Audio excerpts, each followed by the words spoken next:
পূজা, মা মা কি আছে রে? সাড়ে মতো চিল্লাচ্ছিস কেন? একটা সুখবর আছে। বলে ফেল। আমি চাকরি পেয়েছি। কাজের সময় ইয়ার্কি মারিস না তো, যা। ধুর। তোমরা কি ভাবো আমি চাকরি পেতে পারি না? আমাকে কেউ চাকরি দেবে না? আচ্ছা বল, কোন চাকরি পেয়েছিস, সরকারি না বেসরকারি? সরকারি। মা, আমাদের ওই মাঠের 3 বিঘা জমির কাগজপত্রগুলো কোথায় রেখেছো? তার মানে কি বলতে চাইছো? আমি ঘুষ দিয়ে চাকরি পেয়েছি? আরে নিজের যোগ্যতায় চাকরি পেয়েছি। তোমরা আমার সাথে যেই ব্যবহার করলা, আমার মাইনের টাকা থেকে তোমাদেরকে কিচ্ছু দেবো না, বলে দিয়ে গেলাম।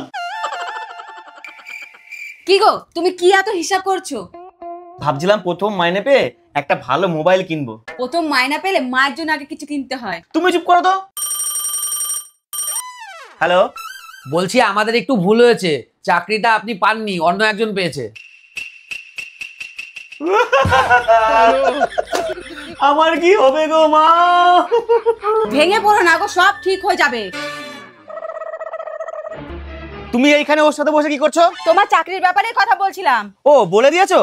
তোমার পেটে আর কতক্ষণই বা কথা থাকবে? এইবার একটা মাইক নিয়ে পুরো পাড়ার লোককে বলো যে আমি চাকরিটা পাইনি। কি? তুমি চাকরি পাওনি? তুমি ওকে কিছু বলনি? আমার বইয়েই গেছে বলতে। শোনো ভাই, অহংকারী মানুষের কখনো কিছু স্থায়ী হয় না। बात तो सही है।